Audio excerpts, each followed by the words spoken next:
Մինչ տեսանյութին անցնելը խնդրում ենք սեղմել լայք եւ բաժանորդագրվեք մեր Հայաստանի Հանրապետության տարածքում ամենաամուր կանգնածը մենք ենք ու ամենաայն ճիշտ տեղում ու դիրքով, որ շատ ու շատերի վերջին խրխրոցը արտահայտվում է զրպարտանքներով, բամբասանքներով եւ այլն։ Սա այսօր հզորագույն ուժ պարունակող շարժումն է Հայաստանում, դրանում եղեք ավելի քան վստահ։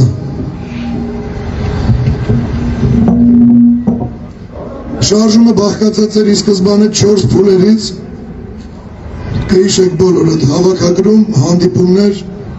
ու մինչև այսօրը։ Մենք հասանք այսօրվան, իսկ այսօրը ցանկացած հստակ նշանակված օրում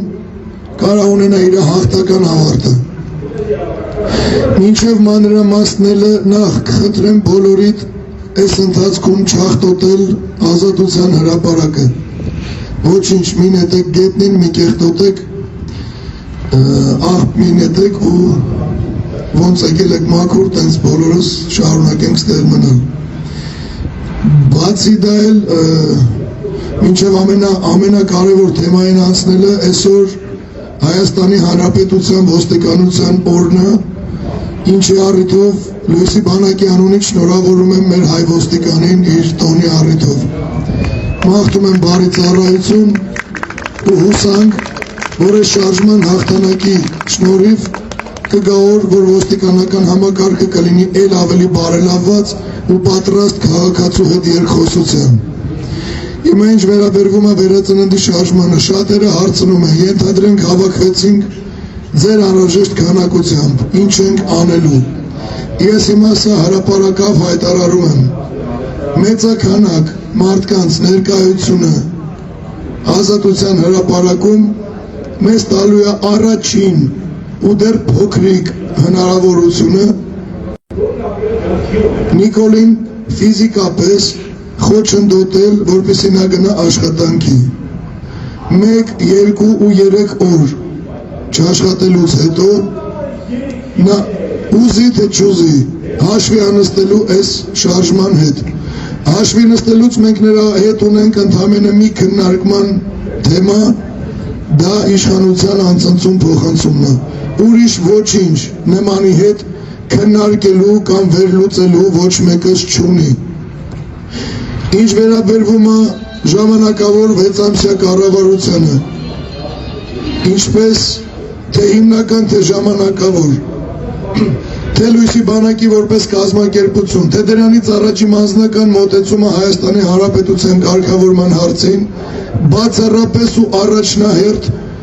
երկրի ամբողջական ռազմականացումն է։ Սա լսելուց էլ շատ մարդիկ ասում են, որ մենք տանում ենք պատերազմի, որ մենք բերելու ենք նոր զոհեր եւ այլն։ Սիրելի հայրենակիցներ, ճիշտ հակառակը, որքան զինված ենք մենք,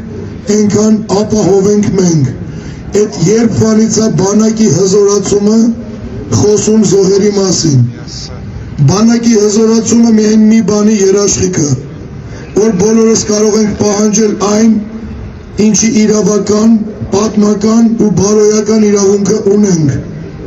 Ուղղակի 30 ու ավելի տարիների ընթացքում ոչ մի ղեկավար չի հավելել դա պետական ուժով, որպեսզի նկատվի, հաշվի առնվի ու կարողանա դիմել աշխարհին իր պահանջներով։ Բոլորը մտածել են միայն իրանց ընկերների ու բարեկամների հարստացմամբ ու բարեկեցության մասին։ Այն ինչ չունեք այսօր դուք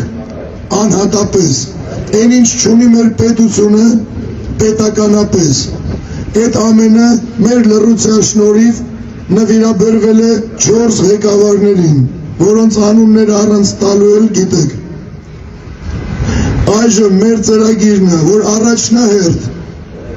վերականգնվի պետականությունը որպես հզոր մի ուժ,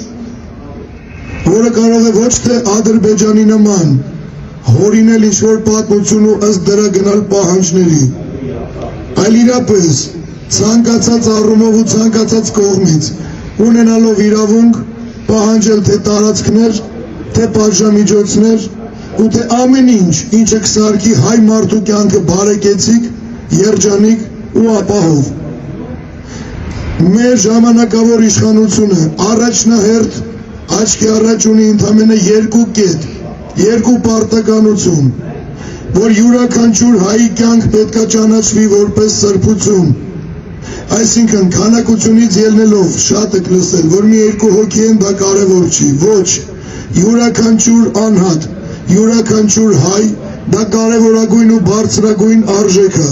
ու յուրաքանչյուր հայի առանձին վերցված կյանքի համար պետությունը պետք է կրի պատասխանատվություն նրա բարեկեցիկ կյանքի համար ըստ նրա բարոյական ու ունեցած շնորհքի արժանիքների։ Հայաստանի Հանրապետությունում աղքատությունը պետք է ապահովեն բացառապես նրանք, ովքեր կարող են անել մի բան, բայց չեն անում ոչինչ ու սպասում են, որ ուղղակի իրանց ինչ-որ մեկը պետք է պահի։ Յուրաքանչյուրը ով ունի շնորհ, տաղանդ, կարողություն, պետությանն ու ազգին օգտակար լինելու հնարավորություն, նա պետք է լինի բարձրաձայնված, լսված, հասկացված ու գնահատված։ Ժամանակավոր կառավարության ընթացքում կտրուկ կրճատվելու են այսօրվա կուսակցությունները, մնալու են առավելագույնը 4, նվազագույնը 2 կուսակցություն, որովհետև կուսակցությունը պետական ռեսուրսի անիմաստ վատնում է, մանավանդ այն դեպքում, որ 140 կուսակցությունների անունները երևի այդքանից գիտեք մենակ 10-ը կամ 7-ը կամ 15-ը։ Ոչ մի գործունեությունի նպաստ հայ ու Հայաստանի նրանք չեն իրականացնում, բայց կան։ Ուստի այդ ոչ ռեսուրսը կարագնա ավելի կարևոր բանի պետության կողմից ու կուսակցություններն էլ չծառայեն պառակտմանը, քանի որ 4 կուսակցություն խոսում են նույն բանից, վերնագրված են տարբեր կերպով ու ստիպված մարդկանց իրանց անուններով կամ որևէ մի ծրագրի մի չնչին առավելությամբ շեղելով տանում են իրանց կողմ, բացառելով միասնականությունը։ Լույսի բանակը կանգնած է միմիայն հայի միասնականության կողմին, որովհետև այդ միասնականությունն է երաշխիքը Սփյուռքից մեր հայերի ներգաղթի, Հայաստանի հզորացման ու միմյանց հանդեպ հարգանքի, վերաբերմունքի ձևավորման մենտալիտետի։ Մեր նպատակն է կրթական համակարգը ողողել ազգային գաղափարներով ու կրթական համակարգը մատուցել ոչ թե որպես ստրուկի մտածելակերպ ունեցող մարդկանց, այլ որպես տիրոջ, քննադատական, ազգայինի, որովհետև դա միակ արժեքն է հայի կյանքում, որը կարող ապահովի հայ միասնականությունը ու հայ հզորացումը, նոր ու ավելի գեր հզոր պատմության կերտումը, քան երբևէ ունեցել ենք։ Ես խնդրում եմ, որպեսզի յուրաքանչյուրը, ովքեր լսելով մեր երկրի ամբողջական ռազմականացման մասին ծրագիրը միանգամից հարց են տալի, դուք պատերազմ եք ուզում ում երեխաների հաշվին, հաշվի չառնելով, որ մենք ապրում ենք 21-րդ դարում, ու այսօր կա այն տեխնոլոգիան, որը նույնիսկ մենք, ես անձամբ, Նիկոլի օրոք առաջարկել եմ պաշտպանության նախարարությանը, որը կոչվում էր Երկիր ամրոց, այդ նախագիծը մինչև հիմա կա, մեզ չեն մերժել, հիմա իրանք ունեն նոր տակտիկա, իրանք չեն ասում ոչ, ասում են գնացեք կզանգենք։ 3 տարիա մեզ զանգում են այդ նախագիծը իրականացնելու համար։ Երկիր ամրոց նախագծի մեջ մտնում են դիրքեր, որոնք կարող են պաշտպանվել ինքնուրույն առանց որևէ մարդկային միջամտության։ Մենք բոլորս ապրում ենք 21-րդ դարում ու անտեսելով արհեստական բանականության հնարավորությունները, դա առնվազն միամտություն է։ Ամեն ինչ գործածված է մեր բանակաշինության համար նենց, որ ունենանք մինիմալ զոհեր կամ չունենանք ընդհանրապես։ Այդ դա է երկրի 5-րդ սերնդին համապատասխան ռազմականացման ծրագիրը,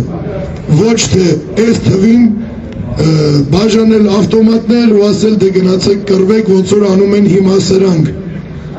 Ու քանի կան սրանք, այն մարդիկ, ովքեր վախենում են նոր զոհերից, մենք անընդհատ ունենալու ենք նոր զոհեր։ Մեր նոր սերնդի փրկության միակ ճանապարհը դա բոլոր ժամանակակից տեխնոլոգիաներով հայկական բանակի զինումն ու դրա հզորացումը։ Այս ծրագրերը իրենց մեջ չեն ներառում սոցիալական ոչինչ գրեթե, բայց սոցիալական առանձին ծրագիրը, որը առնչվում է ձեզանից յուրաքանչյուրին, կլինի փոքր ու միջին բիզնես ունեցող, ցանկացած հարկատու, ես լավ գիտեմ, ինձ այդ բողոքներն են հասնում հարկերի հետ կապված, դահակների հետ կապված, բոլոր խնդիրների լուծումներն ունենք, ես հիմա բարձրաձայնում եմ կարևորագույնները, որոնցից հետո գալիս են երկրորդական հարցեր, որոնք առաջինը լուծելուց հետո դառնում են կարևորագույն։ Ես ամեն մեր հանդիպմանը, մինչև չտեսնեմ այդ բավարար քանակությունը, որի մասին բոլորդ գիտեք, մենք հանդիպելու ենք ու ես դες մանրամասն ներկայացնեմ մեր բոլոր ծրագրերը։ Ծրագրերը հանրային կերպով ու միանգամից չեն ներկայացվում, ելնելով բացառապես մի մտավախությունից, որովհետև մենք ունենք դրա փորձը, մենք ունենք դրա դասը։ Ցանկացած բան, ինչ բարձրաձայնում է լույսի բանակը, մի փոքր փոփոխած քաղաքական որևէ ուժ կամ էլեմենտ դա մատուցում է որպես իր ծրագիրը։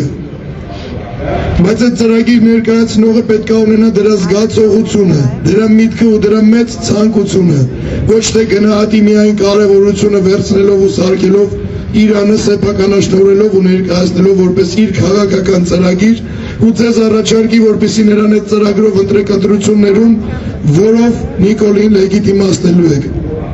Շատերը նաև հարցնում են ինձ, իսկ ինչի չեք սպասում ընտրությունների, այլ փորձում եք անել հեղափոխություն։ Բացատրեմ դա եւս, որովհետև Նիկոլի հետ գնալով ընտրության, միայն այդ քայլով յուրաքանչյուր թեկնածու կամա թե ակամա, յուրաքանչյուր քվեարկող կամա թե ակամա հաստատում է Նիկոլի լեգիտիմությունը, ցույց տալով, որ մինչ այդ ինչ արել է Նիկոլը, ոչինչ չի եղել այն սահմաններից ու գծերից դուրս, որը կդրդեր ժողովրդին գնալ հեղափոխության, այսինքն տանելի էր, իսկ եթե տանելի էր, ապա լեգիտիմ էր, որովհետև մենք լուռ ենք ու դրա հետ համաձայն, կլինի ցեղասպանության փաստը կասկածի տակ դնելը,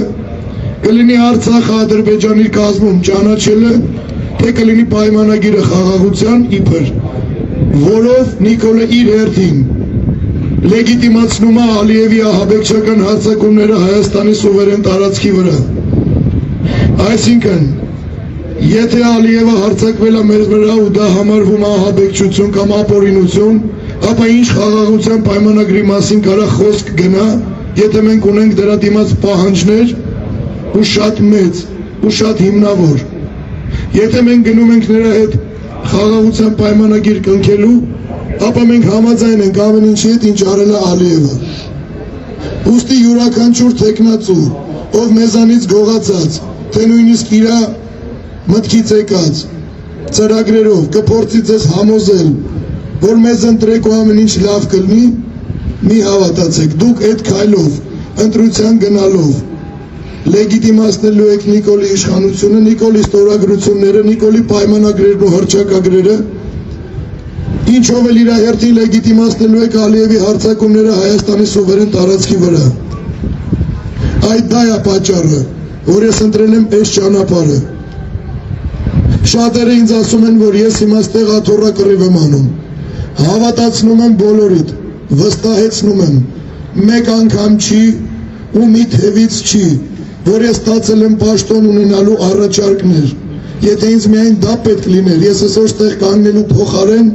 մի որևէ փայլուն գարստուկով կհայտարարեի դրամահավաք, որ մեր կուսակցությունը ունենա որևէ գրասենյակ ու որ մենք ընդեղ ինչ անենք, ես էլ չգիտեմ։ Բայց կլինեի պաշտոնի ու տեն շարունակ։ Ես այսօր ստեղ եմ ձեր հետ միասին, չնայելով եղանակին, 24-ժամյա ռեժիմով, պահպանելով հույսը նրա, որ մենք կգտնենք մեր ազգի մեջ համախոհների այն քանակը, որը մեզ թույլ կտա գնալ այն քայլին, որը կստիպի Նիկոլին գնալ հրաժարականի։ Ես հիմա չեմ ասում, որ ես ճակերտներ չեմ բացում։ Ես բացում եմ թույլատրելի սահմանում են շակերտները ինչ մենք պետք է անենք։ Մենք պետք է ֆիզիկապես հստակ ցույց տանք Նիկոլին, որ իր ունեցած պետական ռեսուրսներով իր ուժը չի բավարարում պայքարել ազգային, բարոյական, իրավական ըմբոստության դեմ։ Ես ինչպես միշտ ասել եմ, կրկնում եմ նաև հիմա, սիրելի հայեր, ձեզանից քանակ, ինձանից երաշխիք, մարդիկ ովքեր ասում են, որ մեզ չեն ճանաչում, չեն հավատում, դրա համար չեն միանում։ Ես վստահ եմ, ձեր շրջապատում կան տենց մարդիկ, կլինեն։ Ես հարցս ուղղում եմ այդ չհավատացող մարդկանց։ Նախ չհավատալով ոչ մեկի, տվյալ մարդիկ ունեն ընդամենը մի պատասխան։ Խնդրեմ, Նիկոլը կա ու կա։ Մտավախությունները, որ կարող է լինի ավելի վատ։ Ձեզանից ում երևակայությունն է ներում պատկերացնել, թե սրանից ավելի վատ ինչ պետք է լինի, երբ կպնում են մեր ազգային սրբագույն սրբություններին, երբ զարմանում են, որ ցեղասպանության զոհերը ոնց կարան լինեն սրբություն։ Խոսքը այսօրվա կրթության ու գիտության նախարարի հարցազրույցի մասին է։ Երբ այս իշխանությունը ասում է, որ հայրենասիրությունը դա փուչիկ կոնցեպցիա է։ Երբ այս իշխանությունները ասում են, որ Տիգրան Մեծի մեծարումը չի կարող համարվել սրբություն, երբ այդ մարդիկ մեզ մանկուց սովորացրած խոսքին, երբ ասել են, մենք բոլորս դպրոցում ենք լսել, մեր տանն ենք լսել, որ այո, Հայաստանը թանգարան է բաց երկնքի տակ, իսկ այսօր քարոզվում է ճիշտ հակառակը, որ մենք չենք կարող ապրել թանգարանում, դա անհնար է, ու Հայաստանը թանգարան չի բաց երկնքի տակ, ու դա այն դեպքում, որ ձեզանից յուրաքանչյուրը, ձեր պապերը անցել են համաշխարհային մսաղացի մեջով, տարբեր չափերի ցեղասպանություններով, տարբեր տևողության ցեղասպանություններով, մինչև մեր վերջի ունեցած պաշտոնական 44-օրյա պատերազմը ու մինչև այսօր։ Ինչ ենք մենք, եթե ոչ սրբություն ու նմուշ, որպես օրինակ, որ այո, մենք դիմակայող ենք, մենք պայքարող ենք, ու ոնց կարա Հայաստանը չի լինի թանգարան բաց երկնքի տակ, երբ մենք մեր կյանքերի գնով պահպանում ենք մեր հողերը, դրա վրա կառուցվող շենքերը ու մեծ պատմություն ունեցող նույնիսկ ծառերը, ինչը Հայաստանը, եթե ոչ թանգարան բաց երկնքի տակ։ Իսկ այսօր մեզ քարոզում են, որ այդպես ապրել չի լինի, չի կարող երկիրը լինել թանգարան, ապա սա իրենց տեղը չի, ու ով չի կարողանում ապրել այս թանգարանում, նա չպետք է ապրի այս թանգարանում։ Ես ուզում եմ, որ այդ չհավատացողները այս ամեն ինչը վերլուծեն, չվստահողները այս ամեն ինչը վերանայեն ու հասկանան, որ ազգային արժեքներից,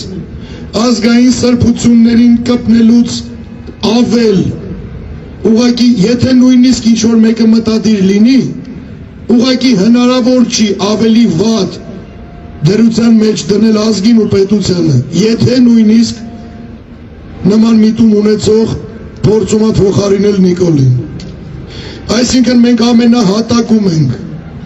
ու եթե լինի փոփոխություն,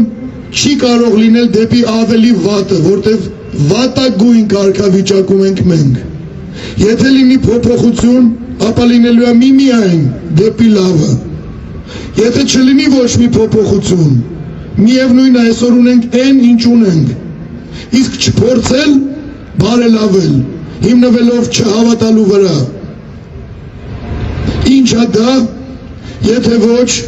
Նիկոլի հետ մերվելու մասին դիրքորոշման բարձրաձայնում։ Դրա համար ես խնդրում եմ բոլորիդ, ումից որ լսում եք, որ մեզ չեն հավատում, վստահեցրեք իրանց, որ այսօրվանից ավելի վատ դրության մեջ ուղղակի ֆիզիկապես անհնար է լինել, սա վատագույնն է, ու եթե կա փոփոխության մի հույս ու փորձ, դա պետք է արվի։ Իսկ մենք ոչ թե հորդորում ենք այդ փորձը անել, այլ մենք ներկայացնում ենք ծրագիր, որը ցանկացած ազգայնական մտածելակերպ ունեցող մարդ չի կարող չողջունել։ Այն ինչ ես ասում եմ բաց երկնքի տակ, իմ Աստծո առաջ, իմ ազգի առաջ։ Ու վատագույնը, որին արժանի կլինի մարդը, ով նման դիրքից կարա խոստանա չափազանցված ծրագիր կամ անիրականանալի, ապա այդ ամենավատը իր հետ պետքա լինի ու կլինի։ Իսկ խոստումը պահողի դեպքում, այսինքն մեր, քանզի ոչ մեկ գոյություն չունի այս աշխարհում, ով կարա պնդի, որ մեզանից լսել է խոսք ու դա չի իրականացել։ Այդ ժամանակ բարեկեցիկ կյանքը կվերաբերվի ոչ թե ավտորիտար օլիգարխիկ համակարգին կամ նրանց, ովքեր այսօր իշխանության են, իրանց ու իրանց բարեկամներին, այլ յուրաքանչյուր հայի, այն մարդը, ով ի վիճակի է անել մի բան, պետք է լինի գնահատված, հասկացված ու լսված։ Այս է հիմնական ծրագիրը Աստծո հաջողությամբ վերածննդի շարժումով իրականացված հեղափոխումից հետո ժամանակավոր կառավարության կողմից անելիքը, մեր կողմից անելիքը։ Ու հավատացած եղեք, մանավանդ նորից կամ են մարդկանց, ովքեր ասում են մեզ ինչ ասեցին, խաբեցին։ Ես չեմ ուզում հիմա ինչ սիրուն բառ ասես, ձեզ հիմա ասեմ ստեղ։ Ես ուղղակի ասում եմ այն հիմքը, որի վրա հիմնված են մեր քաղաքական ծրագրերը, բաղկացած 1920 կետից։ Դուք էլ եք հասկանում, որ այդ 1920 կետը հիմա ստեղից ձեզ ասել չեմ կարող։ Դրա համար մոտորերս կլինի կայք, որտեղ կարող եք ծանոթանալ բոլոր կետերին, բայց կոնկրետ վերածննդի շարժման հետ կապված մարդիկ, որոնց խանգարում է չիմացությունը, որ ստեղ ներկա գտնվեն, ես ասում եմ, ապահովում ենք անհրաժեշտ քանակությունը, որը եթե թիվ չնշեմ, այլ ուղղակի նկարագրեմ վիզուալ, դա իմ այս կանգնած տեղից,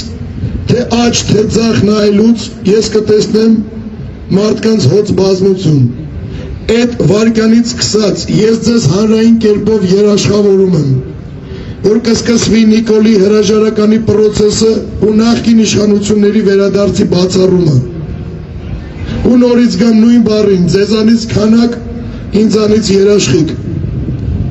Ու եթե նույնիսկ այսօր էլ չունենք այդ քանակը, մենք կնշանակենք հաջորդ հստակ հանդիպման օրը։ Կրկին եկեք ու ձեզ հետ յուրաքանչյուրդ բերեք առնվազն 2 հոգի մարդ, իրանք էլ իրանց հետ, ու ամեն հաջորդ հանդիպումը ունի մեծ հնարավորություն լինելու այն պատմականն ու ճակատագրականը, որի դեպքում կսկսվի Նիկոլի հրաժարականի պրոցեսը։ Բոլորից բաղձալի երազանքն է դրանից լսել հրաժարականի տեքստ ու տեսնել իր բոլոր արածների համար օրինական պատիժ կրելուց ու ոչ միայն իրան։ Դրա միակ երաշխիքն ու գրավականը ձեր համառորեն վերածննդի շարժման կողքին կանգնելն է ու ձեզ հետ ամեն օր ավելի ու ավելի մարդ բերելը։ Ամեն շարժում ունի որևէ մի բան, ինչի անհրաժեշտությունը ամենաշատն ունի։ Այսօր վերածննդի շարժումը բացառապես ունի միայն մի բանի մեծ անհրաժեշտություն՝ իրական ու պայքարող հայի ներկայությունը ստեղ։ Վստահեցնում եմ ձեզ, մի վայրկյան անգամ մենք չենք տատանվելու։ Ուստի յուրաքանչյուրիս պարտքը պետք է լինի անել ամեն հնարավորն ու անհնարը, տանել բացատրական աշխատանքներ, հաշվի առնել, որ լույսի բանակը չունի այն մեդիա ռեսուրսը, որն ունեն ներկա ու նախկին իշխանությունները, հաշվի առնելով, որ իրանց ունեցած ռեսուրսներով իրանք տանում են միմիայն լույսի բանակի հակաքարոզ, վարկաբեկելով ու անհիմն զրպարտանքներով մեզ ներկայացնում են հանրությանը։ մենք դրա հակահարվածը պետք է տանք յուրաքանչյուրս, այլ տարբերակ չկա, ես տեղ կանգնած եմ պատրաստակամ, ոչ թե մնամ իմ տեղում ու ձեզ ասեմ գնացեք առաջ, բոլորից առաջ, իմ ջոկատներից առաջ, Լույսի բանակից առաջ, բոլորիցդ առաջ, լինելու եմ միայն ես, ինձանից առաջ Աստված, ես ոչ մեկի չեմ պատրաստվում ուղարկել առաջ ու հետևից գոռալ դե մի բան արեք, ես երաշխավորում եմ, ես իմ անելիքը գիտեմ, ինձ պետք է միայն ձեր ֆիզիկական աջակցությունը, ուղղակի կանգնում ենք իրար կողք, ընտանիքի ամրությամբ, ասասան, կլսեք հաջորդ հանդիպման մասին, համառորեն, հանուն հայրենիքի, համաձայն մեր տված երդման, Դավիթ Բեկաբար, եկեք ու կանգնեք ստեղ, բերեք ձեզ այդ մարդկանց, ու կգա այն օրը, կգա այն հայտարարված հանրահավաքի օրն ու ժամը, ես ձեզ վստահեցնում եմ, որ բոլորս կտեսնենք այն քանակությունը, որով վերջապես մեկ ընդմիշտ կձերբազատվենք ներկա ու նախկին հակահայ իշխանություններից, դա անխուսափելի է, ես ձեզ օրինակ եմ ծառայում ստեղ 24 ժամյա ռեժիմով մնալովս, որ տեսնեք, որ համառություն կա, մարդ կա, Հայաստանում հայ կա, ինքնասիրություն կա, պահանջատեր կա, ու ես Նիկոլի պեսին վախից ելնելով չեմ գոռում, ես մենակ չեմ, ես մենակ եմ, դուք էլ եք մենակ, ուղղակի մենք կանգնած ենք իրար կողք, ու սա այն հավաքն է, որը ներառում է բացառապես նվիրյալների, ձեզ չի կարելի ոչ գնել, ոչ վախացնել, ոչ էլ խաբել, մնացեք հավատարիմ ձեր էությանը, ինքնությանը, ու համառորեն ամեն անգամ կանգնեք ստեղ, ամեն անգամ ասելուց ես վստահ եմ, որ դա կարող լինի նաև հաջորդը, եթե չի ապա երկրորդը, բայց դա լինելու է, ձեզ վառ օրինակ այսօրվա իշխանությունների խուճապը, որը արտահայտվում է տարատեսակ իրանց դեպուտատների ուղիղ եթերներով, առանց հստակ անուն տալու ակնարկերով, փորձում են ցույց տան, որ իրանք շատ հանգիստ են, բայց չէ որ բոլորս ադեկվատ մարդիկ ենք ու հասկանում ենք հանգիստ մարդը երբեք 10,000 ֆրոնտով չի հարձակվում նրա վրա ու մեջ չի տեսնում լրջություն ու վտանգ ու սա դեռ այս քանակությամբ դուք պատկերացնում եք եթե մենք լցնենք ազատության հրապարակը ես վստահ եմ որ դժվար գտնվի որևէ մեկը որ սրանցից ինչ-որ մեկին իրենց վախից ելնելով վախուստի, որ դժվար էլ գտնեն շատ հարցի պատասխաններ ստացակ, բայց բնականաբար կան հարցեր, որոնք կուզեք լսել անձամբ ինձանից, ես պատրաստ եմ դրա համար այսօր երկրորդ հիմնական մեր հանդիպումը ես եւս համարում եմ մի հաղթանակ ու սա միասին պետք է փոխանցենք մեր հաջորդ հանդիպմանը որը ես հենց հիմա կհայտարարեմ ու միասին նորից կանենք ամեն հնարավորը որպեսզի լցվենք հույսով որ հաջորդ հանդիպմանը ազատության հրապարակը կլինի լեփ-լեցուն որն էլ երաշխիքն է Նիկոլի հրաժարականի ու նախկինների վերադարձի բացառման վաղը ամսի 17-ին ժամը 17:00-ին յուրաքանչյուրս անում ենք ամեն հնարավորը որպեսզի տեսնենք այս հրապարակը լեփ-լեցուն գնանք դեպի հաղթանակ ցնծանք միասին տոնենք այդ հաղթանակը ու միասին սրանց կոռուպցիայի ստերի ու թալանի մոխրի վրա կանգնացնենք ու կառուցենք նոր Հայաստանը որը պետք է արժանի լինի մեր ժառանգներին հիմնվելով մեր նախնիների սկզբունքների վրա մեր բոլորի սիրտը պատկանում է մեզ բայց նրա բաբախը մեր պապերինն է։ Ու այդ բաբախը այսօր համահունչ չի երկրի պուլսի հետ։ Ամեն ինչ մեր ձեռքում է։ Խակեն էլ ասում, հիմա ժամանակն է հասկանալու։ Ամեն ինչ է համընկնում, պետք է հավաքվենք ժողովուրդ։ Թերևս այսքանը ես, եթե մարդիկ կան, ովքեր ցանկություն ունեն իրենց խոսքը ասելու, այս հարթակը բաց է, բայց կա մի պայման, որ յուրաքանչյուրով ցանկություն ունի խոսալու է 4 խաչված ինստիտուտների դեմքի ֆոնի վրա, հաստատելով համաձայնությունը ու աջակցությունը այն մտքի ու